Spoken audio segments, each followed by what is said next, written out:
बात है। Thank you. अस्सलाम वालेकुम अस्सलाम। अस्सलाम वालेकुम ख़वातीनो हज़रात।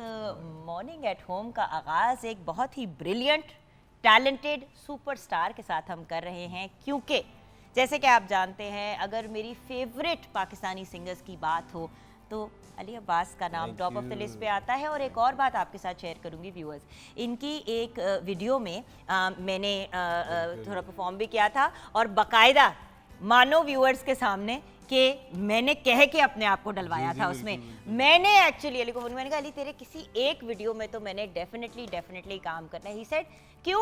मैंने कहा क्योंकि तुम्हारी आवाज़ मुझे इतनी पसंद है। 2008 में बाकायदा आपने सिंगिंग का आगाज़ किया, इवन दो माशाल्लाह एक बहुत रिनाउंड म्यूजिकल फैमिली से आप बिलोंग करते हो। Thank you.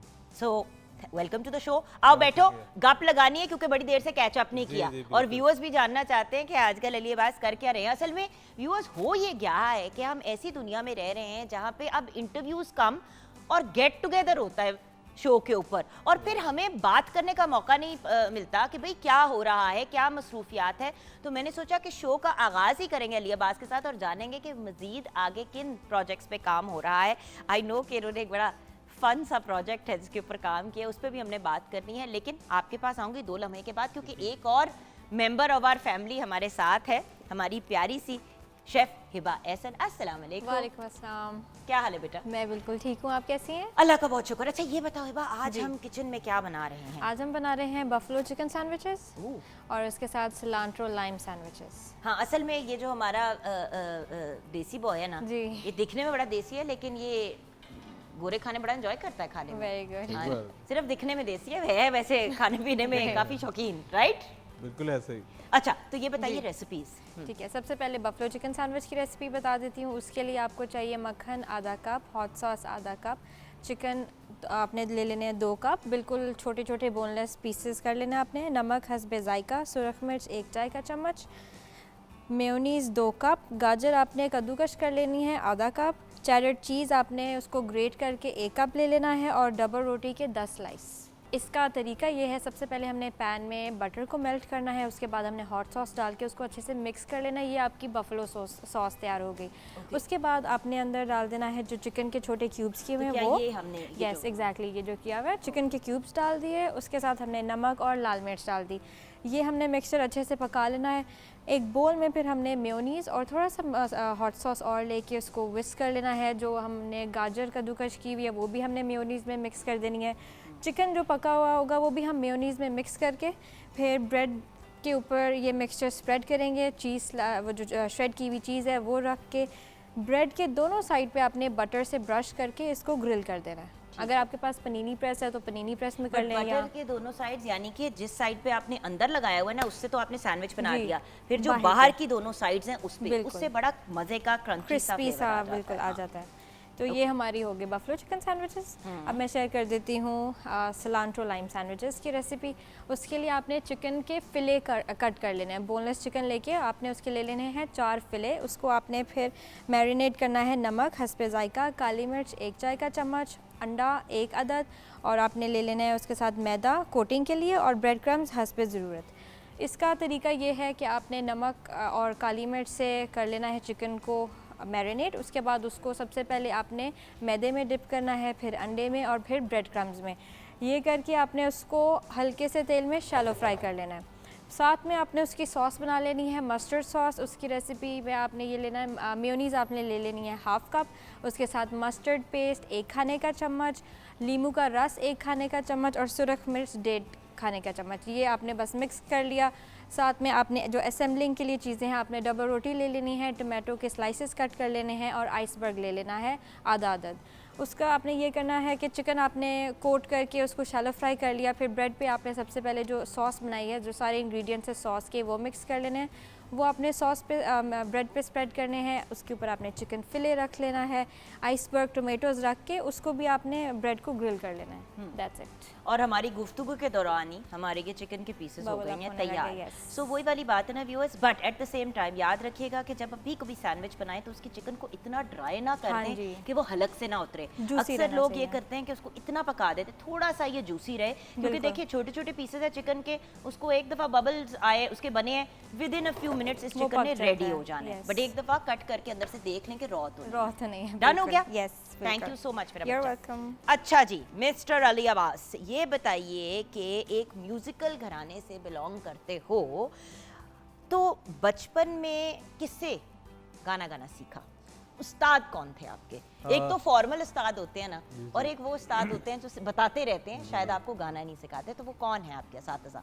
मैं वैसे एक फैमिली, जो मेरे मामू हैं वो सारे गाने वाले गाते हैं, जिनमें हसन सादिक साहब बड़े मामू हैं, नज़ाकत अली साहब अब अल्लाह को प्यारे हो गए हैं, वो मामू, एजाज कैसर साहब वो भी मेरे अंकल हैं, वो भी अल्लाह को प्यारे हो गए हैं, हबीब रफ़ीक साहब, ये भी हमारा एक बड़ा घराना है माशाल्लाह, एक बड़ी माशाल्लाह। फैमिली है, और सारे सबसे इंस्पिरेशन रही है, सबसे कुछ ना कुछ सीखा है, और ज़्यादा मेरा टाइम गुजरा है अंकल हसन सादिक साहब के साथ।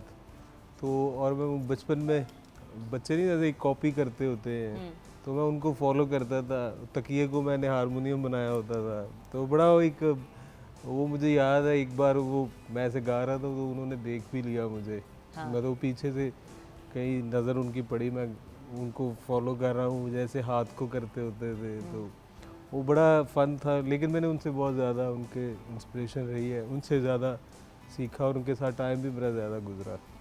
अच्छा, अपने गानों में से अपना गाना कौन सा सबसे ज़्यादा पसंद है और क्यों? हाँ, वैसे मैं ना थोड़ा क्रिएटिव हूँ चीज़ों में, गानों में स्पेशली मेरे आइडियाज़ मेरे ही होते हैं, और हमेशा तुम्हारे गाने मेलोडियस जरूर होते जी हैं। हाँ, मेलोडी की अगर क्वींस रह चुकी है, तो मैं अगर कहूँ कि हमारे आजकल का मेलोडी किंग आप हो, तो ये बात गलत नहीं है। Thank you.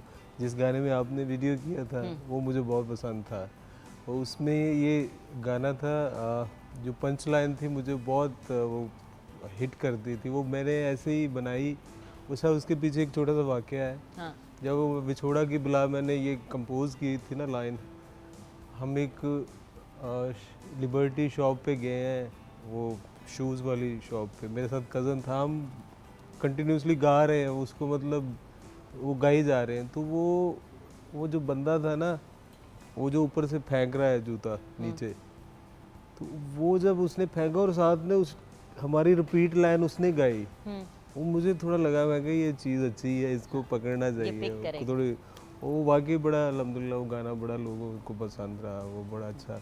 सारे बेबीज़ होते हैं गाने तो आपके बच्चों की तरह हैं सारे, बहुत, लेकिन बिछोड़ा बहुत पसंद है, बहुत ही प्यारा गाना। और फिर मेरे एल्बम में मैंने सारे ही बड़े जो मेहनत से बनाए थे गाने सारे ही, वो अच्छा, सारे सुनते किसको हो बहुत शौक से अपने अलावा? मैं सबको सुनता हूँ वैसे। नहीं, बट होता ना कि कभी जी चाह रहा हो कुछ रिलैक्स करने का, इजी होने का, और ऑब्वियसली जब हर चीज़ अपनी नहीं इंसान सुन पाता, तो फिर किसको सुनते हो? वैसे मैं जो भी कुछ साउंड आपको आपके कानों को सुकून दे रहा होता है, मुझे अच्छा लगता है, आजकल के भी, लेकिन मैं ज़्यादा मोस्टली मेरी जो प्लेलिस्ट में मेहदी हसन साहब जो होते हैं वो ज़्यादा उनको सुनता हूँ, उस्ताद नुसरत अली खान साहब को सुनता हूँ, सलामत अली खान साहब को, बड़े गुलाम अली खान साहब को, सबको, इन हस्तियों को सुनता हूँ मैं। एक बात बताओ, आपको सिल्वर प्लेटर पे फेम नहीं मिली, होता ना कि कुछ लोगों को मतलब जैसे होता है कि वो पैदा होते ही स्टार बाबा बन, आपको बड़ी मेहनत करनी पड़ी है यहाँ पे पहुँचने के लिए, इसके बारे में क्या कहोगे? ये तो है, ट्रू है ये बिल्कुल, बल्कि मैं जैसे स्ट्रगल की है इतने, मतलब शुरू में एकदम से उड़ान पकड़ी काम ने, फिर एकदम से स्लो हो गया, फिर एकदम से समझ नहीं आई कि क्या करना है, फिर कोविड से भी बहुत ज़्यादा जी मामला 2007 में एक्चुअली मैं मामू लोगों उससे पीछे 2002 से मैं उनके साथ रहा हूँ, 2002 में उनके मैं पूरा बाकायदा शिरकती में, उसके बाद मुझे लगा कि अब 3-4-5 साल मैंने, और मुझे लगा कि अब मुझे खुद को निकलना चाहिए बाहर, इंडस्ट्री में जाना चाहिए, लाहौर साइड पे आना चाहिए। फिर मैं 2007 में बैग उठाया और मैं लाहौर निकल आया। मुझे अम्मी ने रोका कि तुम ना जाओ, बच्चे हो, किधर रहोगे, क्या खाओगे, तो मेरे जज्बे बड़े बुलंद थे, मैंने कहा मुझे छोड़ें आप, मैं जहाँ भी मैं जाऊँगा सही रहूँगा। खैर उनकी दुआ से फिर मैं निकला, और यहाँ मुझे नहीं पता मैंने कहाँ रहना है और किस तरह से, और लेकिन वो क्या शेर है कि वो कारवां बनते गए, फिर ऐसे वो चलता गया सफ़र। यहाँ बड़े लोगों से मुलाकातें उस टाइम में हुई और बहुत ज़्यादा उनसे सीखने को मिला। और फिर अल्हम्दुलिल्लाह फिर मेरा ऑडिशन इंडिया, साहिर अली बग्गा भाई, उनका मैं नाम ज़रूर लूँगा, उन्होंने ऑडिशन मेरा इधर से किया, मैं उनके साथ भी काम भी कर रहा था। क्रॉस द बॉर्डर भेजा और फिर वहाँ से फिर अच्छा, गुफ्तगू जारी रहेगी, लेकिन कुछ और भी ज़रूरी काम हमने साथ साथ करने हैं जो आप आज मेरे साथ साथ कराएंगे, ठीक है? और अभी ये एक टीज़र दे दूं कि इनसे दो और सवाल बड़े ज़रूरी हैं। एक तो आजकल जिस अमेजिंग प्रोजेक्ट पे काम कर रहे हैं उस पर भी मैंने इनसे बात करनी है, और दूसरा मैंने इनसे ये भी जानना है कि कोई क्रेजी फ़ैन मोमेंट वो मैं करूंगी अभी बात, थोड़े मेरे व्यूअर्स को भी टेंशन में रहने देना। छोटी सी ब्रेक के बाद वापस आएंगे। ब्रेक के बाद हमें ज्वाइन करेंगे डॉक्टर अली ज़ैनुल आबिदीन, जो एक ब्रिलियंट आई स्पेशलिस्ट हैं। इनसे बातचीत भी करेंगे और आंखों से रिलेटेड जो मसाइल अमराज होते हैं उनके बारे में बातचीत करेंगे।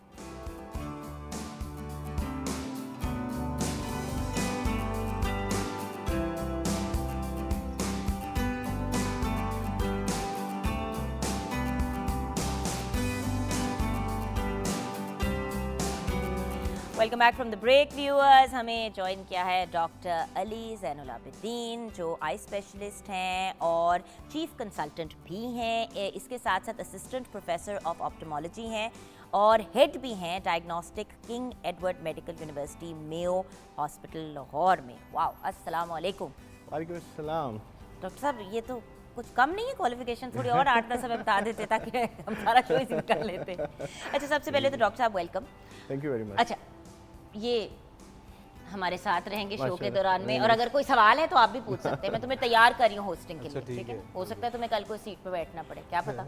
अच्छा, तो सबसे पहले तो डॉक्टर साहब ये बताइए कि इंसान को कैसे पता चलता है कि उसको एनको की ज़रूरत है? मुझे पता है मैं बड़ा बेसिक सवाल पूछ रही हूँ, लेकिन हमारे जो व्यूअर्स हैं उनके बच्चे, घर के बुजुर्ग, अच्छा इस एज पे तो हमें पता चल जाता है कि आंखों में इशू है। जो बच्चे होते हैं और जो बुजुर्ग होते हैं उनकी आंखों के मसाइल रह ही जाते हैं, क्योंकि कोई कहता है ओल्ड एज है तो बच्चों के बारे में कहते हैं बच्चा है, कुछ नहीं होता। Very true. कैसे पता चले कि आंखों नजर नहीं आता? सच अ ब्यूटीफुल क्वेश्चन।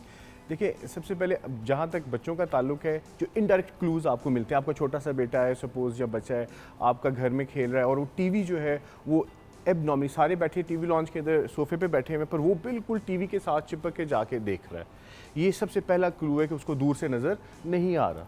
ठीक है जी, नंबर 1।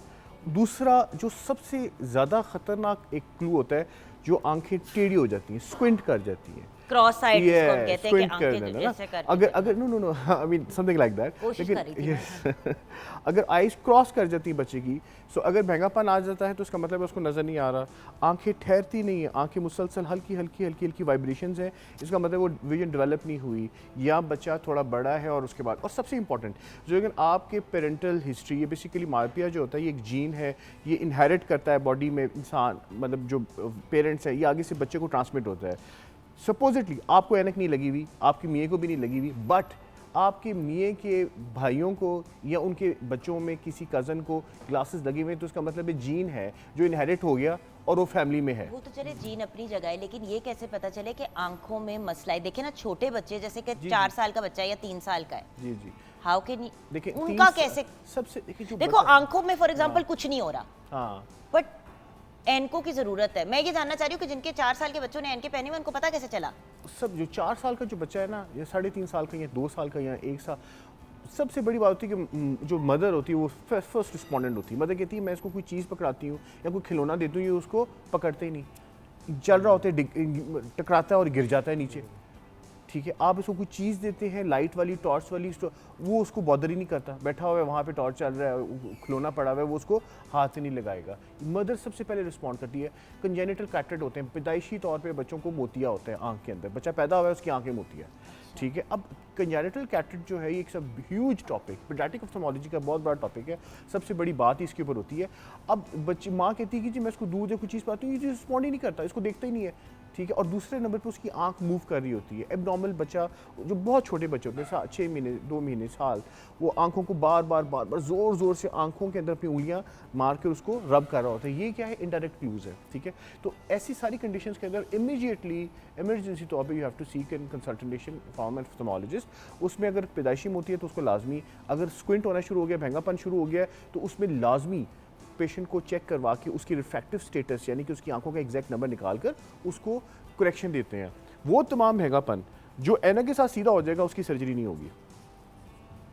जिस बच्चे का भैंगापन ग्लासेस के साथ सीधा हो जाता है तो उसकी सर्जरी नहीं होगी, और उसकी ग्लासेस भी 7-8 साल के बाद खुद ब खुद ठीक हो जाती है। अच्छा डॉक, अब being a parent my self, क्योंकि एक मेरी बच्ची ऑलमोस्ट 2 साल की होने वाली है, जो मेरा उससे बड़ा बेटा है वो 6 साल का होने वाला है। देखिए हमजा को एनको की ज़रूरत है इस हद तक कि उसकी उतनी वीक है आईसाइट जितनी मेरी है, 0.75 एंड 0.5, ठीक है ना। दूर का हमें ज़रा ब्लरी नज़र आता है। वो कभी पहनता है इनके, कभी नहीं पहनता। जब ज़्यादा ख़राब होनी शुरू हो जाती हैं तो फिर पहनना शुरू कर देता है, फिर उसका रुक जाता है नंबर। उसको 100 दफ़ा समझाए।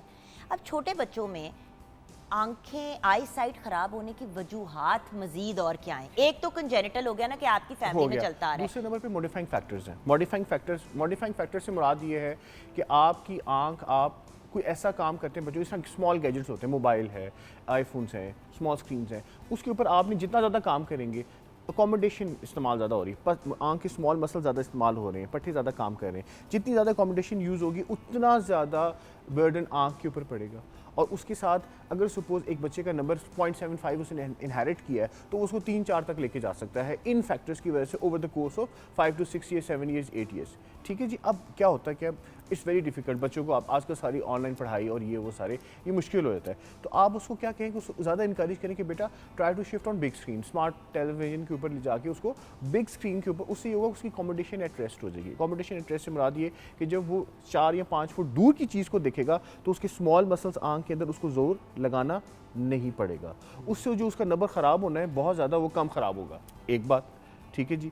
दूसरे नंबर पे अगर रिफ्रैक्टिव स्टेटस उसका ख़राब है और उसको रिफ्रैक्टिव एरर वाकई है, एक ये है कि एलर्जी है, थोड़ा सा वैसे फैक्टर की वजह से नंबर आ गया और वो नंबर खामखा लगा दिया और वो बच्चा नहीं लगा रहा, तो उसका मतलब वो नंबर उसका नहीं है, ठीक है। इसका मतलब ये कि वो बच्चे को वो सूट नहीं कर रहा, या कम है या नहीं है बच्चे का, ठीक है। वो थोड़ी बहुत एलर्जी थी या थोड़ा बहुत थका हुआ था, उसकी वजह से थोड़ा सा माइपिक शिफ्ट आ गया, रूटीन में कहीं स्क्रीनिंग पे चेक हुआ और स्क्रीनिंग वाले ने 0.5 0.75 दे दिया उसने रूटीन के अंदर, ठीक है जी। और उन्होंने कहा जी लगा लो ना लगा लो, इट गोज़ ऑन।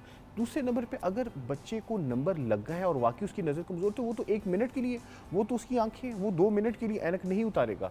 वो आप बाहर जाएंगे, वो सबसे पहले उठते सारी सबसे पहला काम क्या करेगा? अपनी ग्लासेस ढूंढेगा, and he is going to put the glasses on, ठीक है। अब यहाँ से काम शुरू होता है कि एक बच्चे की अगर सपोज नज़र इतनी कमज़ोर हो गई है कि उसको ग्लासेस लगाने की ज़रूरत पड़ रही है और उसकी डिपेंडेंसी बढ़ती जा रही है उसके ऊपर, तो वो रूटीन में और रेगुलर चेक होना चाहिए, ठीक है। क्योंकि बच्चे छोटे होते हैं, क्लास का बोर्ड उसका नज़र नहीं आएगा, टीचर आपको रिपोर्ट करेगी कि उसकी परफॉर्मेंस क्लास में इफेक्ट हो रही है, उसकी परफॉर्मेंस इतनी अच्छी नहीं जा रही। तो अच्छा, एक और चीज़ जो मुझे कंसर्न करती है, देखिए ये तो चले, क्या माँ के पेट में कोई ऐसी चीज़ होती है जिसकी वजह से बच्चे, जैसे कि होता है ना कि अगर माँ डायबिटिक है तो बच्चे को भी कुछ मेडिकल कंडीशंस हो सकती हैं माँ के पेट में, तो क्या आंखों के अमराज भी माँ के पेट में डेवलप हो सकते हैं? जी, कंजेनिटल, देखिए मैं आपको बता, मैं इसलिए जानना चाह रही हूँ कि देखिए शुरू तो कहानी माँ के पेट में होती बिल्कुल ठीक है, है, हम बच्चे के पैदा होने के बाद टेंशनें लेना शुरू करते हैं, एक्चुअली तो उस वक्त ही हमें ध्यान करना देखिए चाहिए। There are so many things. आपको मैं बताता हूँ, कंजेनिटल रूबेला सिंड्रोम होता है बच्चे की, अगर मदर को रूबेला स्टेटस, एक बड़ा कॉमन सी चीज़ है, रूबेला स्टेटस पता होना चाहिए मदर को।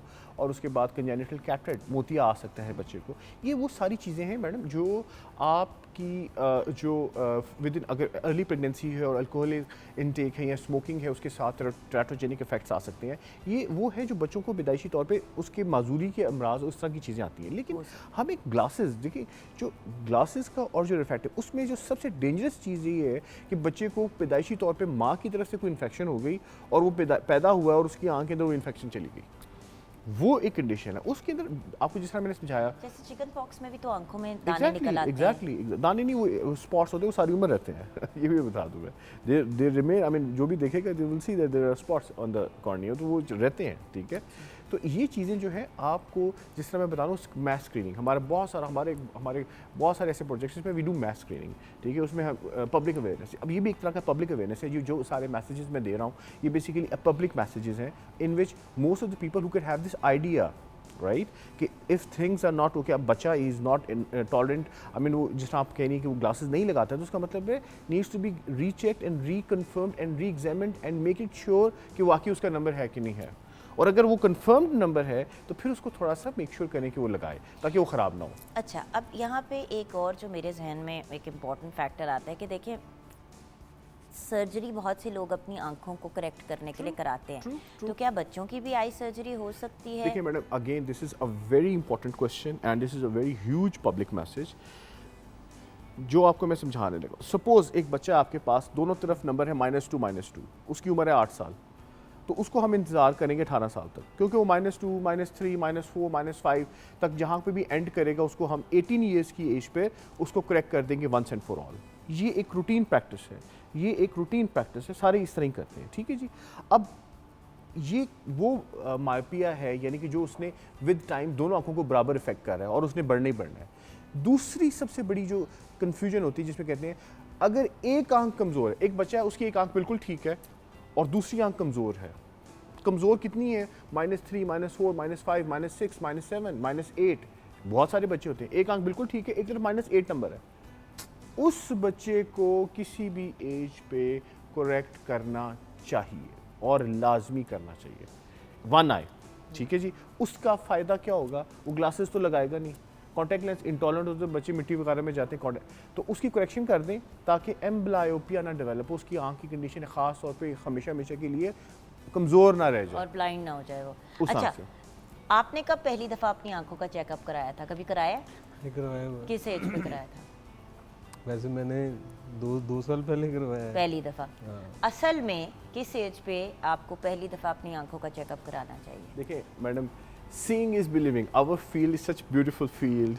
अब पेट की सर्जरी की है, अगर आपका पेट का स्कार ठीक है, हमारी क्या, we do and the very next time, very next moment you are going to have a result. Seeing is, if you are able to see, नहीं, मैं आपको कुछ नजर आ और रहा है। पूछ रही हूँ, मैं पूछ रही हूँ कि किस तो अगर seeing उम्र का मसला हो रहा है, हाँ। नहीं, किस उम्र पे पहली दफा इंसान को अपनी आंखों का चेकअप, जिस तरह डेंटिस्ट कहते हैं कि जब बच्चे का पहला दांत निकले तभी check तो करवा लें। उसको चेकअप के लिए लेके आना चाहिए, जैसे ही उसके दूध के दांत आने सही। शुरू हो जाए। तो तो फिर एक- हाँ। आंखों के लिए क्या आंखों असूल के है? लिए सबसे बड़ी यही बात मैंने बताई, जिस तरह कि अगर आपको ज़रा सा भी मसला होता है कि that you can not see clearly, आपको नज़र सही नहीं आ रहा, तो फ़ौरन you have to rush to the ophthalmologist. अब स्पेशल कंडीशंस है जिसके अंदर आपको अर्ली स्क्रीनिंग के लिए आना है। सपोज हम लोग, बहुत बड़ा हमारा पायलट प्रोजेक्ट होता है स्कूल्स के अंदर, हम स्क्रीनिंग के लिए बच्चों को भेजते हैं अपनी टीम्स को, जो बच्चों को एक तरह से सारे, बहुत सारे स्कूल से बनवाते हैं, हमारी जो ऑप्टोमेट्रिस्ट की टीम्स है वो जाती हैं जाके तो एक तो स्कूल जाने से पहले लाजमी बच्चे को चेक करवाना चाहिए, ठीक है। स्कूल गोइंग एज जब हो जाए बच्चे की तो उसकी आई साइट लाजमी कंफर्म होनी चाहिए। दूसरे नंबर पे कुछ ऐसी कंडीशन होती है जिसमें पेरेंट्स को कोई ऐसी डिजीज़ होती है जैसे काला मोतिया हो गया या शुगर की वजह से कोई साथ हो गए, तो ये कंडीशन में बच्चों, अगर एक माँ या बाप या बहन भाई में से किसी को कालम होती है तो उसको फौरी तौर पे सारी फैमिली को स्क्रीन ग्लूकोमा करवाना जिसको चाहिए, हम यस, उसको स्क्रीन करवाना चाहिए, ठीक है। So these are those things, इसमें आपको किसी सूरत भी कि जी मैं तो ठीक हूँ, ट्रू आप ठीक है, लेकिन एक साइलेंट किलर है, आपको नहीं पता चलेगा, and keep on eroding your optic nerve, और आपको पीछे से पता नहीं, और जब आप आएंगे तो और एक दफा ऑप्टिक 90-95%। नर्व खराब हो गई ना, उसके बाद फिर कोई हल नहीं है। देखिए ऑप्टिक नर्व, मैं आपको ये बता रहा हूँ, देखिए यहाँ पर अब इस वक्त ये आप इस ह्यूज, इस पे मैं I can talk for an hours and hours, ये जो आपको बता, ऑप्टिक नर्व डेफिनेटली जो डैमेज हो जाती है वापस नहीं आती, लेकिन उसको रोका जा सकता है मैं और यही तो बात कर उसको रही हूँ। रिवर्स भी किया जा सकता है to N extend, to some भाई एक्सटेंड। देखें, आप बिल्कुल अन्ने होके वापस आने की कोशिश करेंगे, थोड़ी आपकी आईसाइट रिकवर हो जाएगी, तो बेहतर नहीं है कि जब थोड़ा सा मसला बनना शुरू हो इसको रोक दें और कोशिश करें कि कुछ हद तक उसको रिवर्स कर दें। तो बात यह है कि अगर घर में कोई भी ऐसा, स्पेशली बच्चों, ये चीज़ अगर छोटी एज पे पकड़ ली जाए तो बहुत ही बेहतर होता है, क्योंकि उसको मैनेज और कंट्रोल करना फिर आसान हो जाता बिल्कुल है। ठीक है। और मोतिया का इशू, स्पेशली काले मोतिया का इशू अगर आपकी फैमिली में है तो फिर अपने पूरे फैमिली मेंबर्स को मॉनिटर ज़रूर करें। डॉक्टर साहब, बहुत बहुत शुक्रिया आपका Thank you join very much. करने का। Thank you. It's a pleasure having you on the show. यहाँ पे हम ब्रेक की तरफ जाएंगे। ये बात अभी आपसे आपकी फ़ैन मोमेंट जानेंगे ब्रेक के बाद।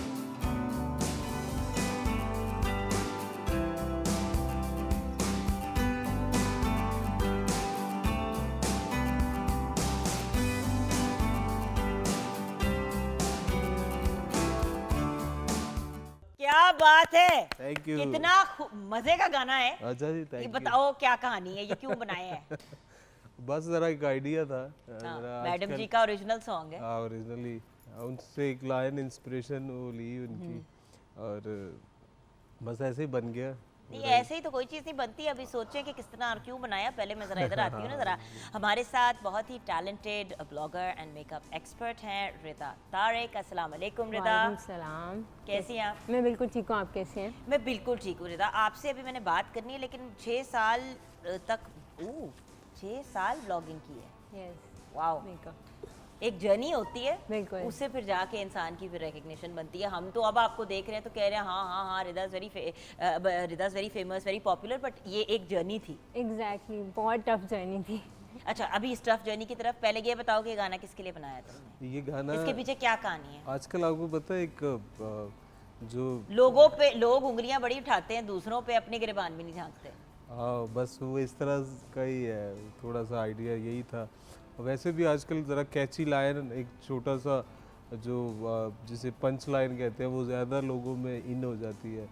तो मैं कहा ज़रा ऐसी भी ट्राई करिए। अच्छी भी ट्राई कीजिए, ट्राई अच्छी रही हंसी है। कर ले नहीं करा। अच्छा, कोई फैन मोमेंट बताओ, कोई क्रेजी फैन मोमेंट। अच्छा, मेरा ये सीन है ना, मेरे इंडस्ट्री में आने से पहले ही शुरू हो गया था।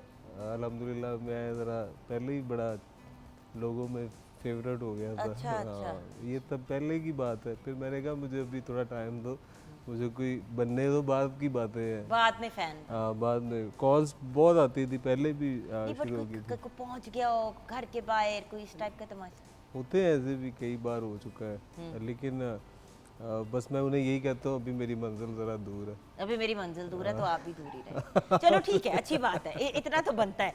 कोई भी बात उसने डायरेक्ट नहीं की अभी तक। सरिता, अपना बताओ, कभी कोई फैन मोमेंट हुई? क्योंकि देखो 6 इयर्स ऑफ ब्लॉगिंग, यकीनन कभी ना कभी कोई ना कोई हो। ज़रूरी नहीं कि मर्द ही, कभी कभी खवातीन भी पीछे पड़ जाती हैं। तो कोई खवातीन ही पीछे पड़ती हैं। मेरे तो फ़ैन मूवमेंट में ये हुआ था कि मेरी अभी रिसेंटली एक्सपो सेंटर में क्लास थी फॉर 2 डेज़, तो उसमें बहुत ज़्यादा फ़ैन मूवमेंट्स आए थे, बहुत ज़्यादा। लाइक इंस्टाग्राम पे भी काफ़ी ज़्यादा मैसेजेस आए थे और लाइव भी लोगों ने आके पिक्चर्स ली, वीडियोस ली। और आते हैं मतलब कि मैं जब भी किसी के सामने जाती हूँ तो फेमिलियर होते हैं मेरे फेस से, कि लोग कहते हैं कि हमने आपको देखा हुआ है, और लाइक जिनको नहीं भी पता होता उनको भी पता होता है, पहचान रहे होते हैं। जी, ऐसा ही है। अच्छा, ये बताओ रिदा कि इस तरफ रुझान कैसे हुआ? इस तरफ मुझे बचपन से ही मॉडलिंग और फैशन और इस सब का बहुत ज़्यादा शौक था, बहुत क्रेज़ था।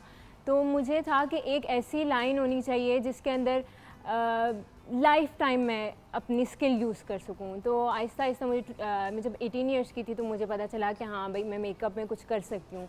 फिर then I started editorial looks मैंने करना स्टार्ट किए, उसके बाद पार्टी मेकअप स्टार्ट किए, फैशन मेकअप स्टार्ट किए। देन उसके बाद फिर मैं ब्राइडल मेकअप में आ गई हूँ। अब I have my on studio, माशाल्लाह। तो मैं उसको प्रॉपर्ली रन और करती एंड हूँ। What I understand Rida is कि आपका दावा ये है कि आप किसी के भी चेहरे पे मेकअप कर सकती हैं और जी, एक फैशन बिल्कुल। लुक क्रिएट कर बिल्कुल। सकती हैं। आए चले आपके दावे को ज़रा चेक करूँ ना मैं। आइए ज़रा, हमारे साथ सैयदा हिरा शाह है, हमारी बहुत ही प्यारी सी मॉडल आज।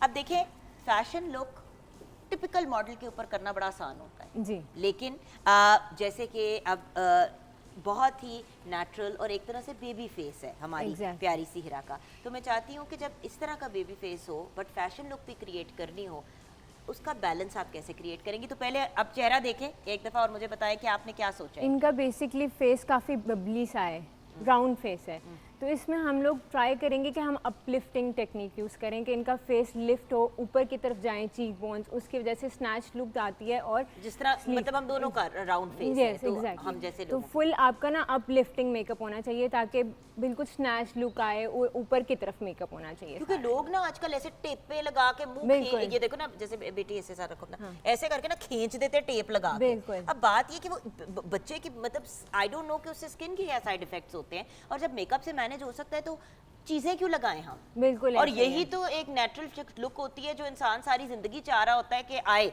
एंड लेटर इन लाइफ वैसे ही जब ये कम होना शुरू हो जाता है तो लोग फिर इंजेक्शन लगवाते हैं इसको बिल्कुल करवाने ऐसा के ही लिए। है, हाँ। बिल्कुल। तो मेकअप आर्ट होती है, आपने आर्ट दिखाना है तो टेप्स वगैरह यूज़ करना है, ज़रूरी नहीं है। आप जैसे अपने मेकअप से ही आर्ट दिखा सकते हैं कि किस तरह से आप राउंड फेस को थोड़ा स्नैच दिखा सकते हैं, स्क्वायर फेस को थोड़ा अच्छा दिखा सकते हैं, तो वैसे होता है तो प्यारे हैं। So how do we start? First step क्या है? फर्स्ट आपने स्टेप इनको इनकी primer होगी लगाया? स्किन प्रेप होगी। स्किन प्रेप बहुत ज़रूरी होती है मेकअप में, कि आप अच्छे से क्लिनजिंग करें, देन स्क्रबिंग करें। तो इनका फेस अभी नीट है, तो मैं अब स्टार्ट करूँगी इनके सेटिंग स्प्रे से, देन उसके बाद मॉइस्चराइज़र, और उसके बाद प्राइमर, और उसके बाद फाउंडेशन स्टेप्स वगैरह। सो फर्स्टली मैं इनके फेस पे सेटिंग स्प्रे करूँगी ताकि मेकअप लॉन्ग लास्टिंग हो, क्योंकि फैशन शूट्स वगैरह होते हैं और अच्छा, फैशन ये पहले लगाना होता है? Yes, लोग पहले। बाद में लगा लेते हैं। मैं तो सजेस्ट करती हूँ कि हर मेकअप स्टेप के बाद आपको अप्लाई करना चाहिए, ठीक है। ताकि मेकअप अच्छे से लॉक हो। ठीक है। और मैं ट्राई करती हूँ कि मैं अपने हाथ यूज़ करूँ, ताकि क्योंकि जो आपके हाथों पे हीट आती है ना, वो आपके फेस में फ़ॉरेन प्रोडक्ट को एब्जॉर्ब करती है। और मैं जब भी मॉइस्चराइज़र अप्लाई करती हूँ, मैं इसको ऊपर वाले मोशन में इस तरह से अप्लाई करती हूँ, ताकि मजीद और वो जो आपके होते हैं ना ब्लड सर्कुलेशन, वो ज़्यादा हो जाती है उससे। मसाज करना चाहिए फेस में, क्योंकि आपका अगर कोई भी प्रोडक्ट आपकी स्किन के ऊपर बैठा होगा तो आपके नेक्स्ट प्रोडक्ट कभी भी स्किन में एब्जॉर्ब नहीं होगा। तो फर्स्टली स्किन प्रेप में हमेशा आपकी स्किन में फुली एब्जॉर्ब होनी चाहिए हर चीज़। ठीक है। और यही चीज़ है ना, मगरों लाने वाला काम नहीं करना। बिल्कुल। अपना भी जब मेकअप कर रहे होते हैं, सबसे ज़्यादा हमें जल्दी होती है कि ये मुक जाए, और बात ये कि सबसे पहले आपका चेहरा और आपके बाल ही लोगों ने देखने होते हैं। बिल्कुल ऐसा ही है। तो बालों की भी लुक क्रिएट करोगी? बालों की लुक नहीं क्रिएट करूँगी आज, जस्ट मेकअप। जस्ट मेकअप करोगे? Yes. ठीक है, सही है। तो हम फिर अपनी टीम में से किसी को बुला के बाल भी साथ साथ करवा लेंगे। जी। बिकॉज बात ये, ओके, सो ये हो गया। Straight करना? उसके बाद इसके बाद देन हम अप्लाई करेंगे इनका प्राइमर।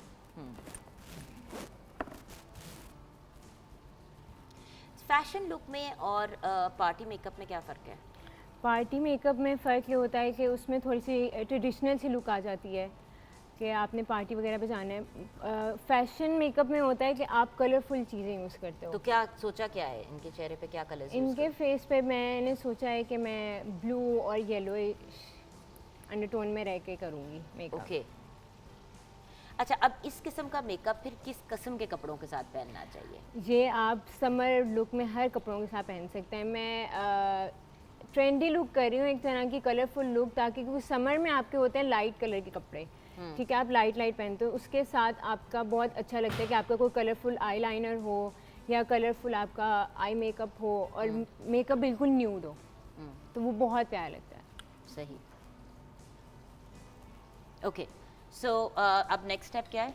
इनका नेक्स्ट स्टेप होगा, मैं इनकी कलर करेक्टिंग करूँगी थोड़ी सी। ठीक है। और कलर करेक्टिंग किस कलर? Orangish brown? ऑरेंजिश में, पीचिश में भी कर सकते हैं। इनके फेस पे कोई डार्क स्पॉट्स वगैरह नहीं है, एक्ने माशाल्लाह, she's got माशाल्लाह बहुत beautiful अच्छी है, skin. तो इनको ज़रूरत नहीं है। अदरवाइज़ मैं इनकी ग्रीन कलर से कलर करेक्टिंग करती अगर इनके एक्ने स्कार्स होते तो। ठीक है। बिल्कुल मिनिमल से इनको चाहिए। असल में फैशन लुक में ना, मैंने भी जब कभी कभार मेरे मुंह पे की हुई है फैशन, इतना मेकअप लगा देते थे, इतना मेकअप लगा देते थे कि आई कांट टेल यू रिदा, मेरा दिल चाहता था मैं अपना मुंह नोच लूं। और फिर नहाने नहीं, और जब हाँ। नहाने के घुसते थे तो वो होता नहीं है जिस तरह डाई के बाद बहरा होता है, उस तरह बहरा होता था मेकअप। मैं कहती थी यार मेरे चेहरे की फिर क्यों जरूरत थी, किसी का भी चेहरा यूज कर ले। ऐसा ही है। जब मुंह पे मुंह बनाना है तो फिर कोई भी मुंह ले लो। आप समझ रहे हो?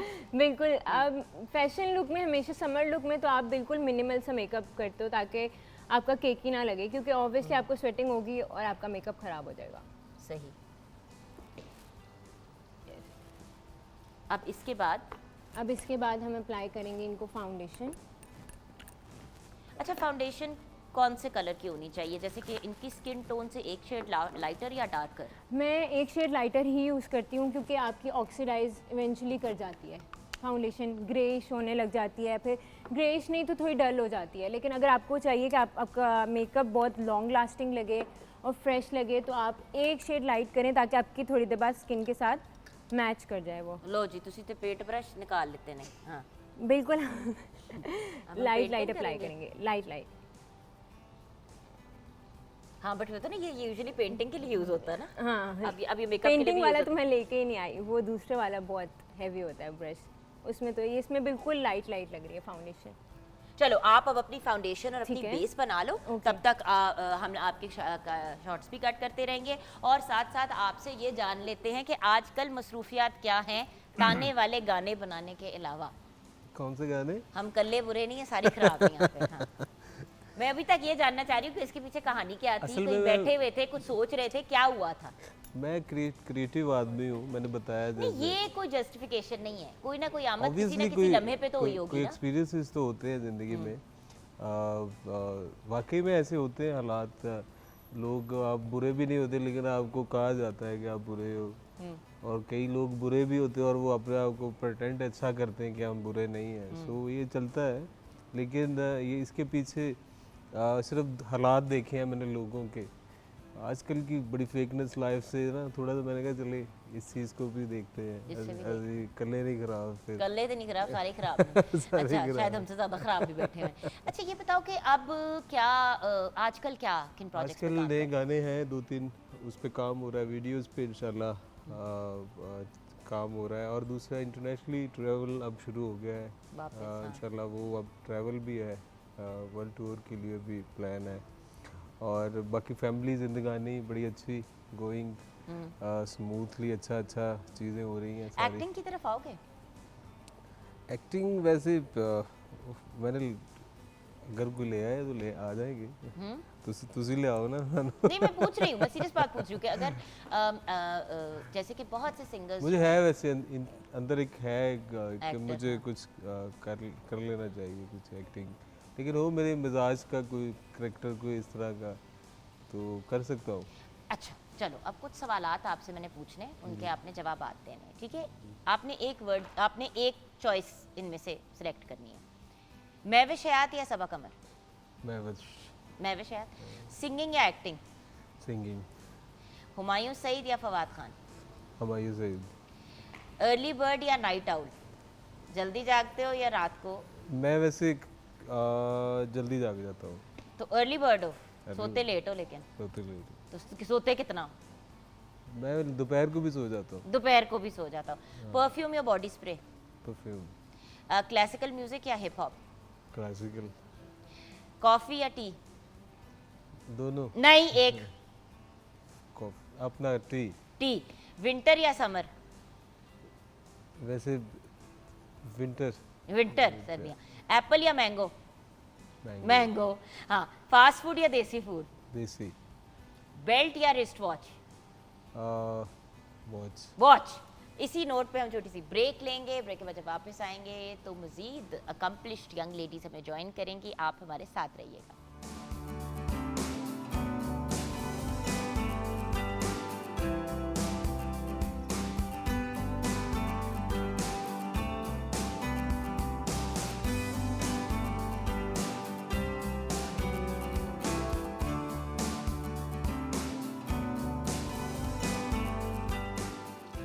Welcome back from the break viewers. लो जी, चिकन भी फ्राई हो रही है यहाँ। Yes. क्या बात है। हालात कहाँ तक पहुँचे हमारे सैंडविचेस के? बफलो सैंडविच असेंबल हो रहे हैं, इसको हम बस ग्रिल करेंगे अब, और ये चिकन पका के और ये भी फिर हम असेंबल करके ग्रिल कर देंगे। तो amazing. There almost ready. Almost ready. Yes. चलें, किचन में भी चीज़ें तैयार हो गई हैं। आपकी क्या सिचुएशन है रिदा? Where are we? अभी फाउंडेशन और ब्लश अप्लाई हो चुका है, अब मैं इनका फेस कॉन्टूर करूँगी। अच्छा, और आपने किस मतलब लाइट सा ब्लश लगा के? लाइट सा क्रीम ब्लश, क्रीम क्योंकि blush हमें ग्लोई लुक चाहिए। yes. ठीक है।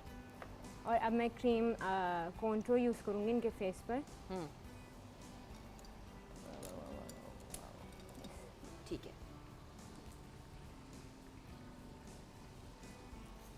थोड़े राउंड मोशन अच्छा, लिफ्ट देने के लिए। लिफ्ट देने के लिए। कितनी देर लगी आपके ख्याल से सीखना मेकअप करना? आपको कितना टाइम लगा? मुझे तो अभी भी मैं लर्निंग प्रोसेस में ही हूँ। मुझे जहाँ पे होता है कि मैं लर्न करूँ, मैं वहाँ पे लर्न करती हूँ, बिकॉज मेकअप ऐसी चीज़ है जिसमें डेली टेक्निक्स बदल रही होती हैं, न्यू हैक्स आ रहे हैं, न्यू टेक्निक्स आ रही हैं, तो उसके लिए तो मुझे डेली ही कुछ ना कुछ लर्न करना पड़ता है। तो 6 ईयर से मैं अभी तक लर्निंग प्रोसेस में ही हूँ अपने। अच्छा, अब देखिए ना, कॉन्टोरिंग इतनी इन्होंने लाइट रखी है, इवन दो इन्होंने 2 लाइंस की हैं, आप देखिए, बट वो उनको ब्लेंड कर रही हैं।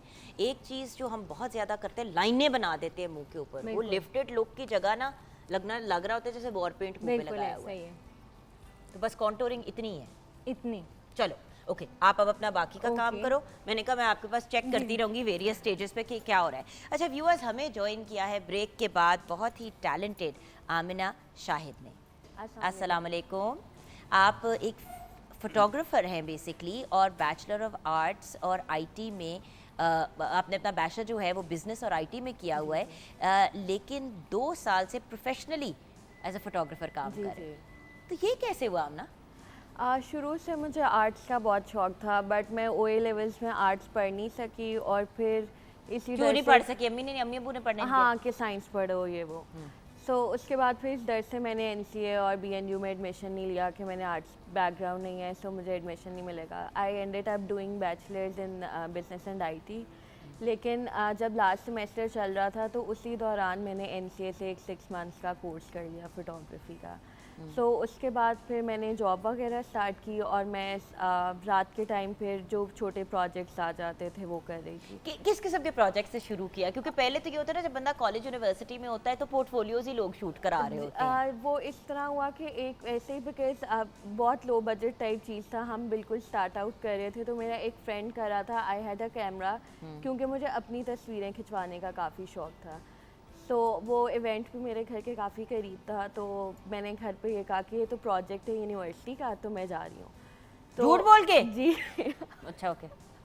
तो पहला प्रोजेक्ट हमने इस हर तरह मीडिया किया के था। इंसान का करियर, एक्सेप्ट कि जिनकी फैमिलीज मीडिया में है, उनका करियर झूठ से ही शुरू हुआ है। घर तो पे झूठ बोल बस फिर इस तरह स्टार्ट हुआ। उसके बाद खैर मैंने जॉब शुरू कर दी और फिर मैं साइड बाय साइड ये कर रही थी, वो काफ़ी हेक्टिक हो जाता था। फिर after 1.5 years of job I left it और फिर मैंने फुल टाइम ये शुरू कर दी। अच्छा, तो किन चीज़ों पे फोकस करते हो? क्योंकि आई नो कि आप वेडिंग फोटोग्राफी तो करते हो, सिर्फ वेडिंग फोटोग्राफी पे भी फोकस है या? इसमें काफ़ी चीज़ें आ जाती हैं because everyone has online presence now, Instagram is very important. तो उस पर graduation shoots, maternity shoots, birthday shoots, anniversary shoots, हर तरह के अच्छा, आप shoots बहुत हो रहे हैं। कलरफुल फोटोग्राफी करते हो, मैं देख रही हूँ कि मतलब आपका focus, I mean beautiful, very very very thank you nice. So much. And the point is मतलब ऑथेंटिक और रियल लग रहा है ना, it's not looking like something के मतलब ज़बरदस्ती, वो जो कहते हैं ना जिस तरह ज़बरदस्ती लोगों को पोज करना पड़ता जी, है। हम ज़्यादा कैंडिड फोटोग्राफी पे ही फोकस करते हैं, रॉ इमोशंस कैप्चर कर रहे हैं इस तरह से। अच्छा, तो ये बताओ कि अब पेरेंट्स का क्या एटीट्यूड है? पहले जब मैंने प्रोजेक्ट कर लिया, अब उनको था प्रोजेक्ट है, उसके बाद व्हेन आई आस्क्ड देम कि अब मैं चली जाऊँ और इवेंट्स करने, तो मुझे परमिशन नहीं मिलती थी कि ये काम नहीं करना, it's not respectable, job respectable है वो करो। बट अब जब उन्होंने मेरा जर्नी देखा है इतना, तो अब वो ये कहते हैं कि this is a good thing that you are doing और आप अपनी टर्म्स पे काम कर रहे हो, तो काफ़ी अब उनका लाइक टोटली ऑपोजिट हो गया है व्यू पॉइंट। अच्छा, ये बताइए कि फैशन फोटोग्राफी की, क्योंकि देखिए जब वेडिंग फोटोग्राफी करते हैं तो उसमें फैशन फोटोग्राफी भी आ जाती है, क्योंकि ब्राइड एंड ग्रूम का तो फोटो सेशन करना होता है, तो उसमें और कैंडिड फोटोग्राफी में ज़्यादा क्या प्रेफर करती हो, पर इंजॉय क्या करती हो? मुझे ज़्यादा इमोशंस कैप्चर करने में मज़ा आता है, जो भी, और ज़्यादा इंटीमेट रुखसती के वक्त अब्बू जी अम्मी के निकाह गले के टाइम पे लगना। बहुत आपको इमोशंस देखने को मिलते हैं। तो और जब ये कोविड आया था तो उस टाइम पे सारे इवेंट्स बहुत स्मॉल स्केल पे घरों में होना शुरू हो गए थे निकाह के, तो वहाँ पे जो आपको इमोशंस देखने को मिलते हैं, you don't get to see them on big weddings because इतनी like you have to look after so many things, XYZ ख़राब हो गया, ये हो गया, ये लेट हो गया। सो घर पे एवरीथिंग इज़ एट होम, आप मैनेजेबल होती है, तो वहाँ पे सही आप इमोशंस देख सकते हैं। I love home intimate events. अच्छा, अब अगर कोई और भी इस फील्ड में आना चाह रहा हो, फॉर एग्जांपल फोटोग्राफी में आना चाह रहा हो, यंग लड़की कोई आना चाह रही हो, तो वो उनके पास क्या ऑप्शंस हैं? अब तो प्रॉपर डिग्रीज करवा रही है यूनिवर्सिटी। देखिए, फोटोग्राफी एक बड़ा वायबल प्रोफेशन है। लोग सोचते हैं कि ये क्या तस्वीरें खींच ली और बात ख़त्म हो गई। Actually there is a lot of money to be made. Also, for females, there's this one thing that brides are very comfortable with female photographers as compared to male ones.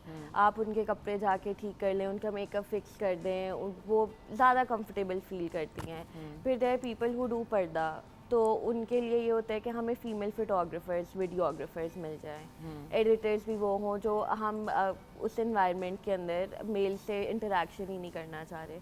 So I think और अब acceptance भी बहुत ज़्यादा बढ़ गई है parents की भी, और लोगों के पास रोल मॉडल्स हैं देखने के लिए, फॉलो करने के लिए कि अगर ये करी हैं तो मैं भी कर सकती हूँ। सो एक थोड़ा जो बहुत नेसेंट स्टेजेस से अब थोड़ा आगे आ गए हम, आप किसी को फॉलो कर सकते हैं, गाइडेंस ले सकते हैं, इंटर्नशिप्स कर सकते हैं। ठीक है, और ये बताइए कि आपकी टीम में कितने लोग हैं? हमारे पास इन हाउस 2 एडिटर्स हैं फॉर फोटोग्राफी, और फिर वीडियो एडिटर्स हैं 3, और इसी तरह फिर ये लोग इवेंट्स वगैरह के ऊपर भी साथ जाते हैं। By day they do the editing stuff and by night they work on the events. तो ये तो 24 घंटे का काम हो गया। नहीं, रात में जब भी इवेंट से फ्री होते हैं, बिकॉज हमारे फिर उस तरह से दोपहर के टाइमिंग्स लेट शुरू होते हैं। अच्छा, जी, लाइक इट्स नॉट 8 to 5, और सुबह वाले टाइम्स नहीं, लोग आराम से 2 बजे आते। अच्छा, अब जैसे कि अगर हमने अली अब्बास का फ़ोटो शूट करना हो जी, तो आप किस तरह प्लान करेंगी? सिंगर हैं, आप इनको देख रही हैं, आपके जहन में क्या आता है, किस किस्म की हम इनकी शूट करें?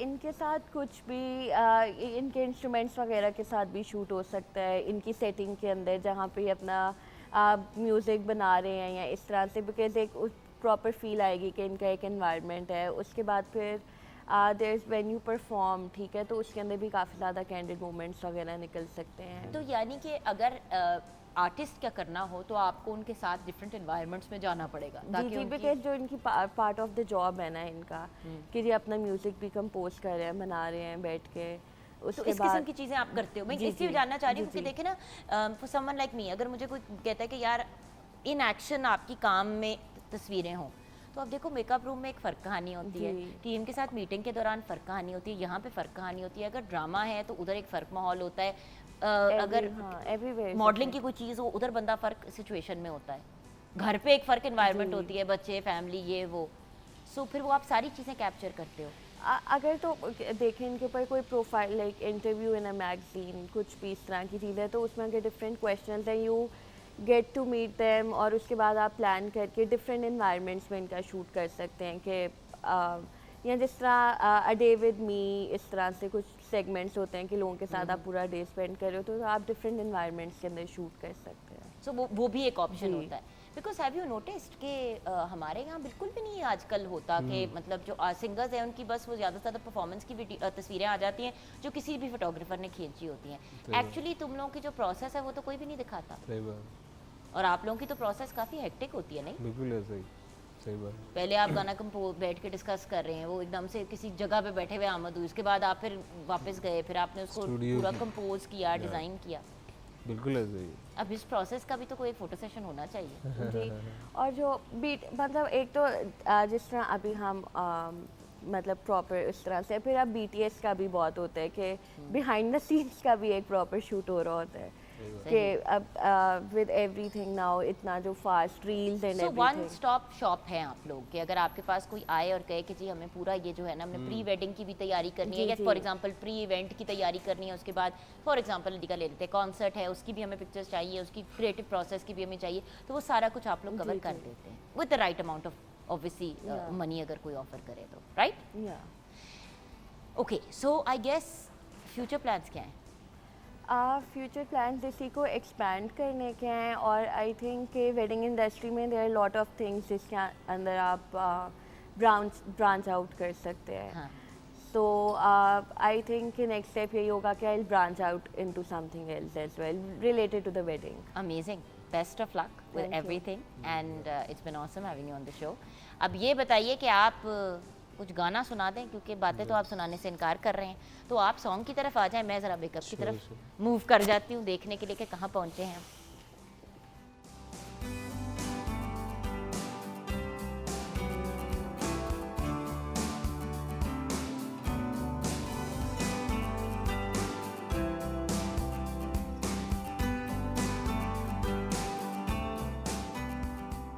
Welcome back from the break viewers.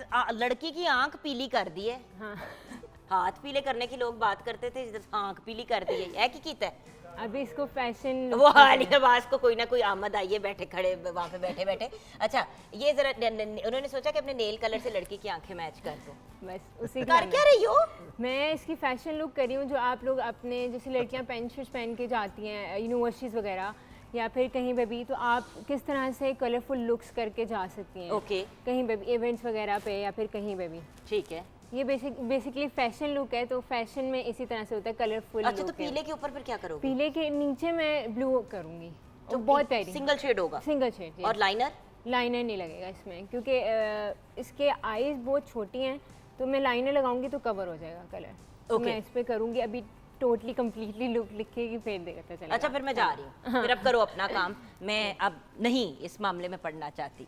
Okay, Tamia Khan हमारे साथ हैं, इंटीरियर डिज़ाइनर। अस्सलाम वालेकुम। वालेकुम अस्सलाम। शदीद खूबसूरत और हसीन, माशाल्लाह बहुत शुक्रिया। माशाल्लाह। और ये बताइए कि क्या आपकी इंटीरियर डिज़ाइनिंग भी आप जैसी खूबसूरत होती है या कुछ कम? इससे ज़्यादा होती है। इससे ज़्यादा होती है। अच्छा, ये बताएं कि इंटीरियर डिज़ाइनिंग का सफ़र कैसे शुरू हुआ, कब से कर रही हैं, कुछ अपनी कहानी हमारे साथ शेयर करें, जैसे कि आमिना ने कुछ देर पहले अपनी शेयर की थी।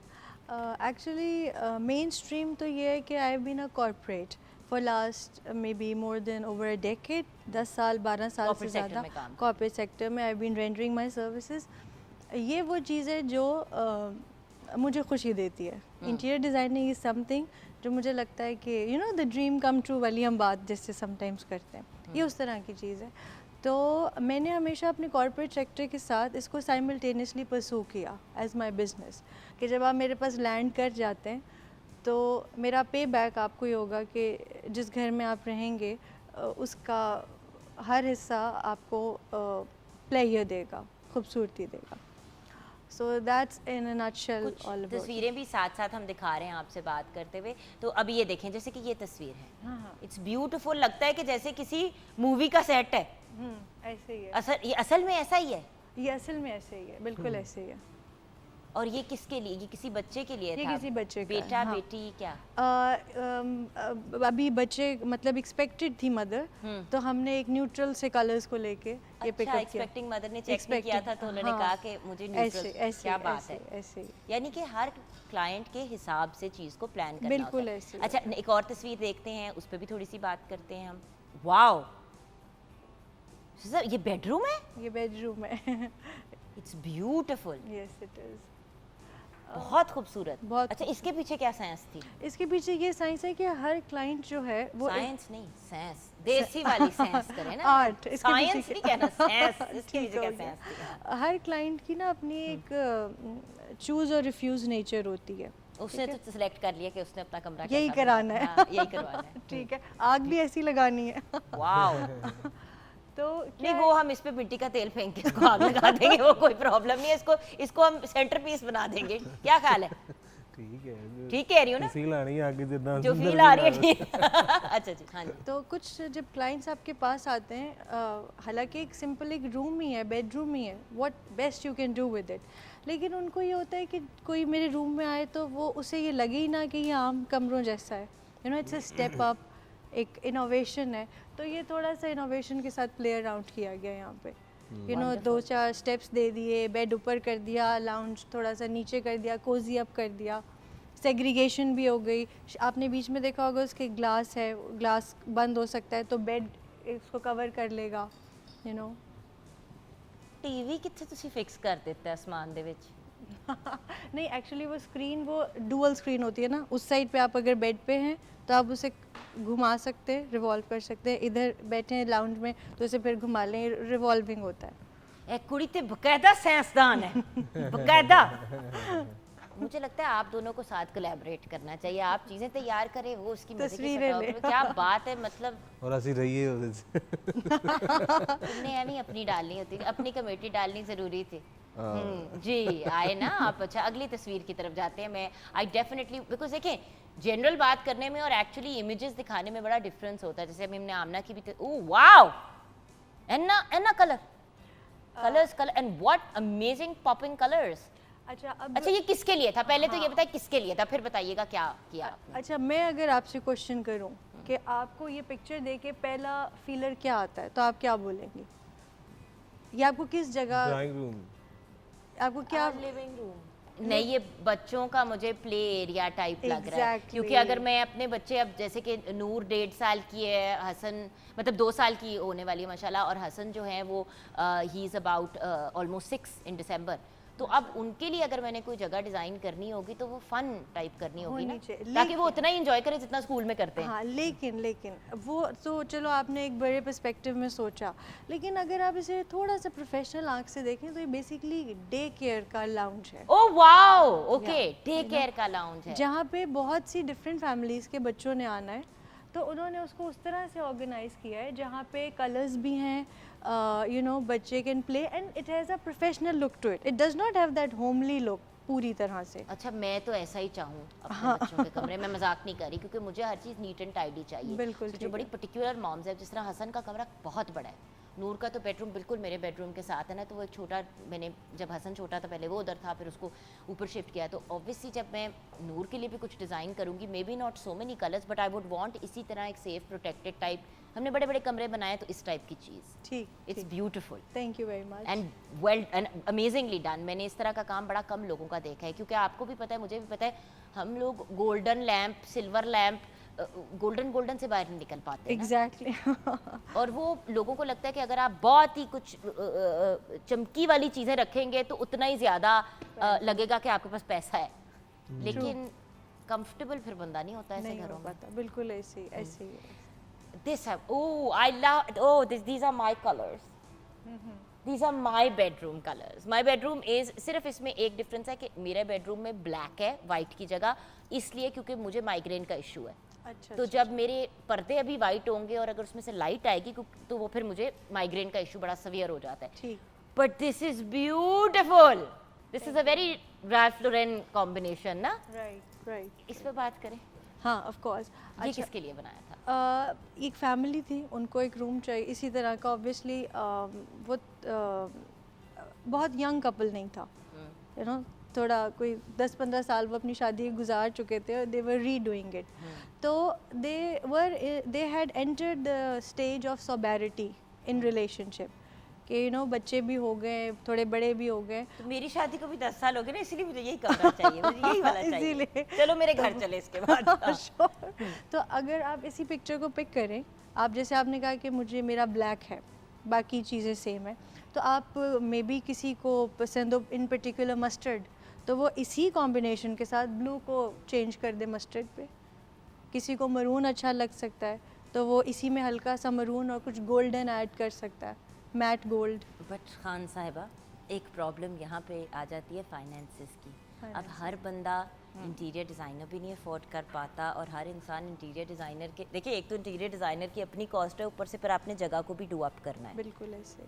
तो बजट पे रह के क्या इंटीरियर्स हो सकते हैं डिज़ाइन?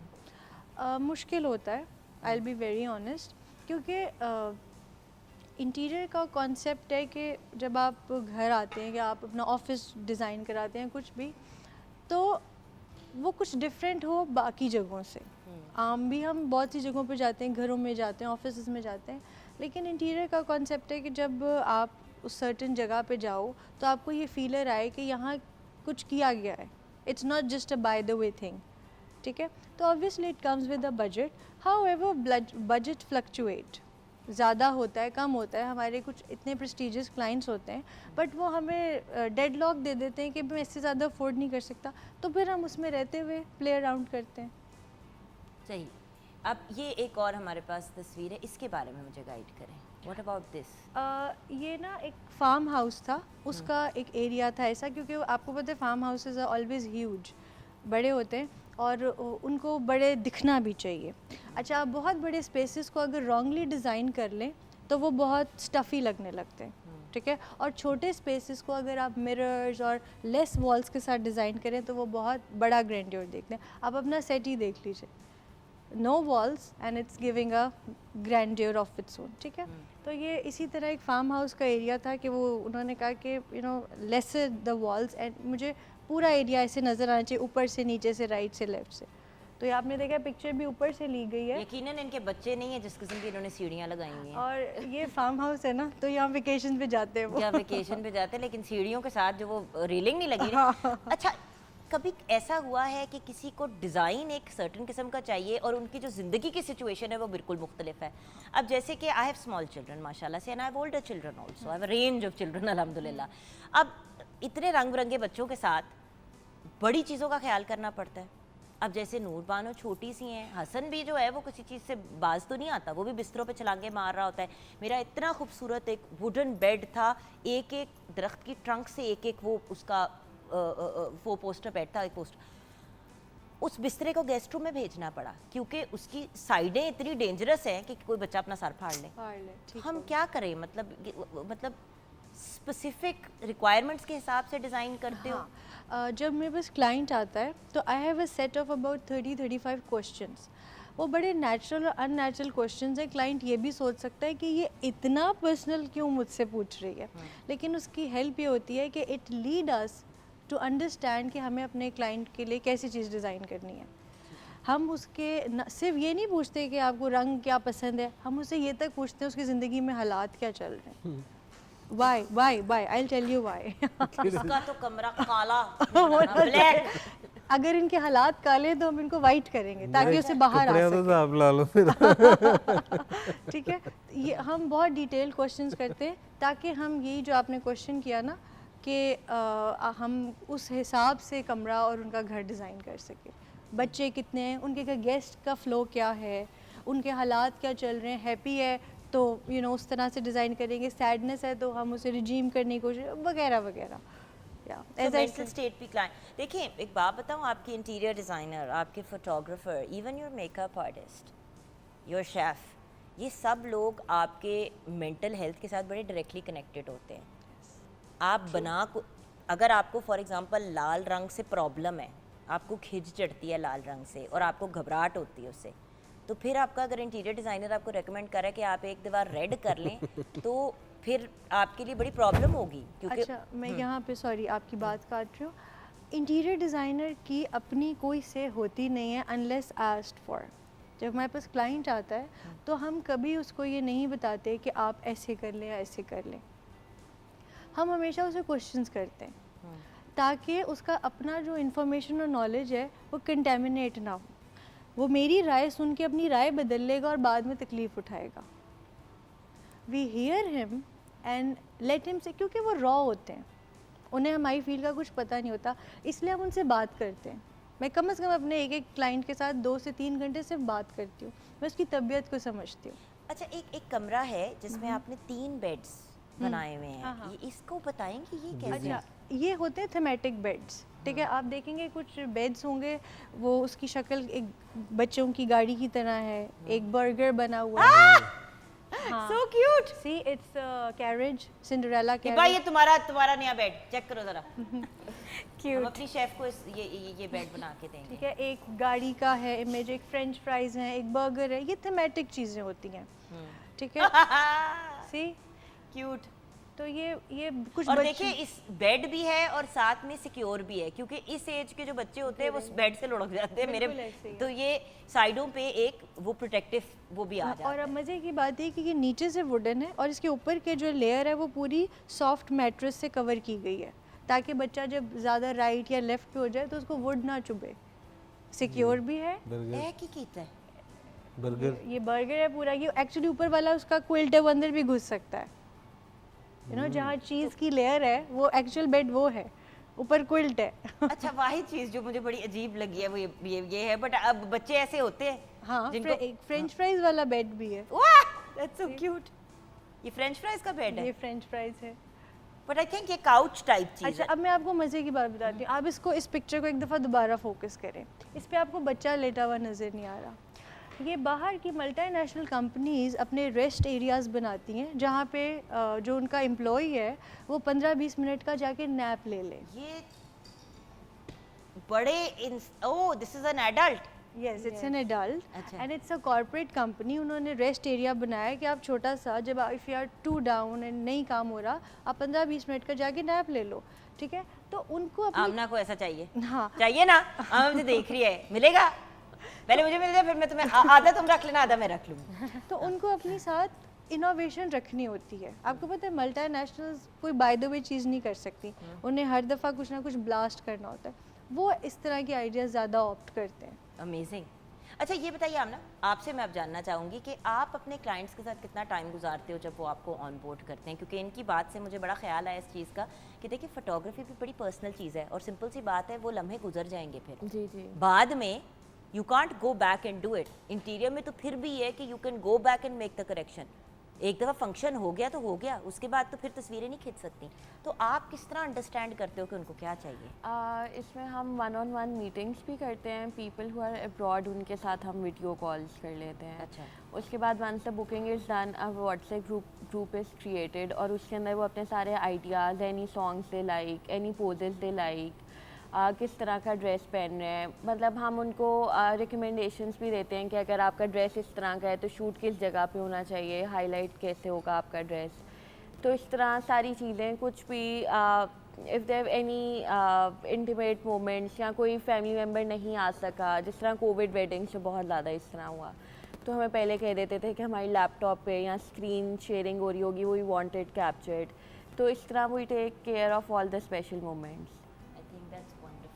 मुझे इतनी खुशी हो रही है व्यूअर्स कि आज हमारे सेट पे अलीबाज के अलावा बहुत अकम्पलिश्ड और ब्रिलियंट यंग वुमेन हैं और सब अपने अपने राइट में, अपनी अपने फील्ड्स में अपने टैलेंट का लोहा मनवा रही हैं। So honestly like the reason for calling all you wonderful brilliant young women is कि आओ बात करो अपने काम के बारे में, और द फैक्ट दैट सिर्फ जो हम डॉक्टर, इंजीनियर या मीडिया को लेके बैठ जाते हैं, उसके अलावा भी बड़े अमेजिंग प्रोफेशंस हैं for young women and man. Photography मर्द औरत दोनों के लिए बड़ा ब्रिलियंट प्रोफेशन है। अगर आपका फ्लेयर है फॉर क्रिएटिंग थिंग्स तो then interior designing might be the right profession for you, but उसमें थोड़ी लिखत पढ़त करके कुछ अंडरस्टैंड करके करना पड़ता है। एवं ही नहीं इस फील्ड में आप आ सकते। ये सारी वो फील्ड्स हैं जिनमें आपको आने के लिए मेहनत करनी पड़ती है, लेकिन अगर आपका काम अच्छा होगा तो आपका काम बोलेगा, आपको बोलने की ज़रूरत ही नहीं पड़ेगी। यहाँ पे ब्रेक में जाते जाते अली अब्बास, बड़ी बातें तुमने सुन ली, अब कुछ हमें भी सुना दो। मैं कुछ सुनाना आइए आइए तशरीफ लाइए।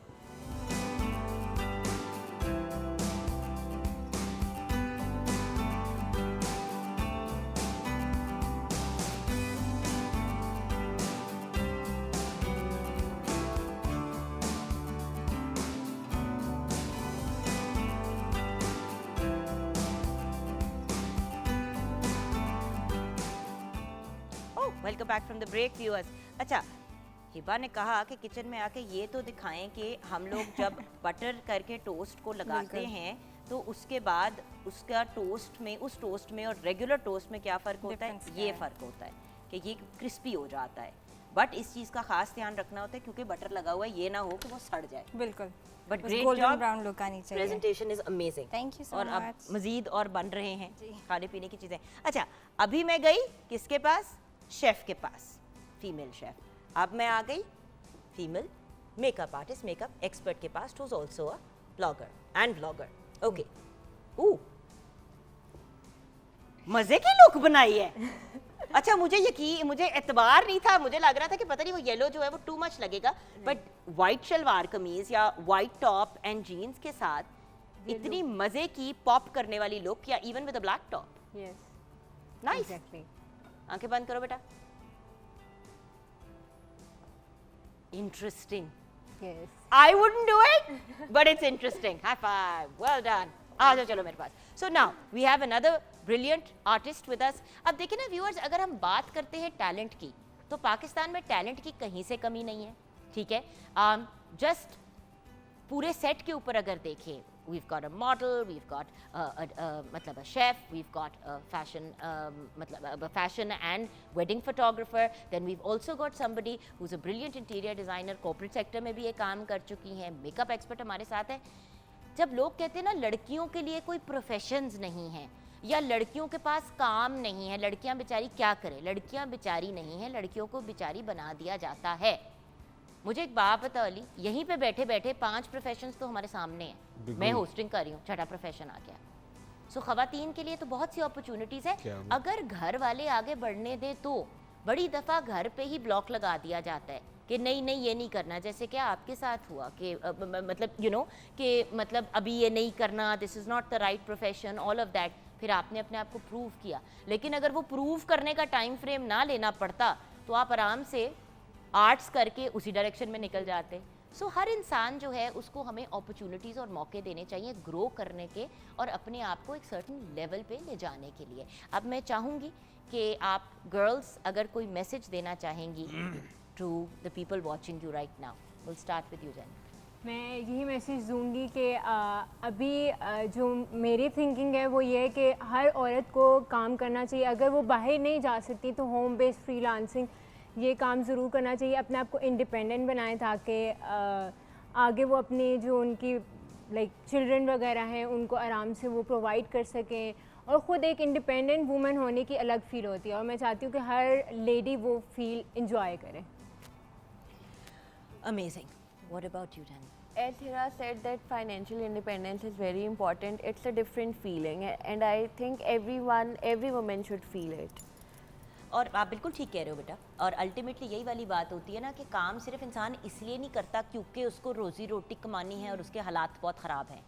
आप इसलिए भी काम करते हो क्योंकि आपने अपने आप को जहनी तौर पे इंगेज रखना है और अगर अपनी वेल बीइंग के लिए, अपनी मेंटल वेल बीइंग के लिए, सिर्फ फाइनेंसेस के लिए तो नहीं इंसान करता ना। जो कर रहे हैं फाइनेंसेस के लिए वो फाइनेंसेस के लिए भी कर रहे हैं। हम ये नहीं कह रहे कि जो घर पे ख़वातीन होम मेकर्स हैं उनमें कोई ख़राबी या प्रॉब्लम है, बल्कि ये तो बड़ी अच्छी चीज़ है। लेकिन अगर आप होम मेकर नहीं बनना चाहते और आप एक्चुअली बाहर जाके काम करना चाहते हैं या जॉब्स ऐसी क्रिएट करना चाहते हैं अपने लिए, तो क्यों ना करें। हर बंदा अपने पैशन को परसू करे, राइट आमना? अल्टीमेटली तो आ गई ना अपने पैशन की तरफ ही। जी वो यही है कि आप जब आप कुछ इंजॉय करते हो तो आप दिल से करते हो। सो आई थिंक अगर कोई भी आपका शौक है तो परस्यू आपको करना चाहिए ज़रूर। फाइनली माय डार्लिंग, आप क्या कहेंगे? मेरा मैसेज इन चीज़ों से बिल्कुल हट के है, ठीक है। ठीक है। हाँ। एंड दैट इज़ कि अगर हम लाइफ को नटशेल में, अगर let's say this is the last message, मैं आखिरी दफ़ा अगर बात कर रही हूँ किसी से तो मेरा यही मैसेज है कि अल्लाह इज़ लव, अंडरस्टैंड हिम, क्या दैट बात, इज़ ऑल। माशाल्लाह। क्या बात है, इतना खूबसूरत पैगाम है, ब्यूटीफुल। सोची पे आते बंदा गया, मेरे साथ वो होने वाला था, फिर मैंने अपने आप को वापस समेट के वापस लेके आई। मेरा पैगाम आपका पैगाम आपके फैंस के लिए पूछ रहे हैं, आप कोई और पैगाम ना दें, आप अपने सिर्फ बिल्कुल- फैंस को पैगाम दें। बिल्कुल उनके लिए इतनी खवातीन में आज हमने तुम्हें बिठाया, कैसा लगा आज अली बात? Thank you. हाँ, फंस से गए ना। बस यही है कि अपने ऑफिशियली जो मेरे अकाउंट्स हैं उस पर अपडेट्स रहती हैं। अली अब्बास ऑफिशियल जो मेरा यूट्यूब का चैनल है उस पर भी नए आए के दिन नए गाने, कोई कवर सॉन्ग्स उस पर आते रहते हैं।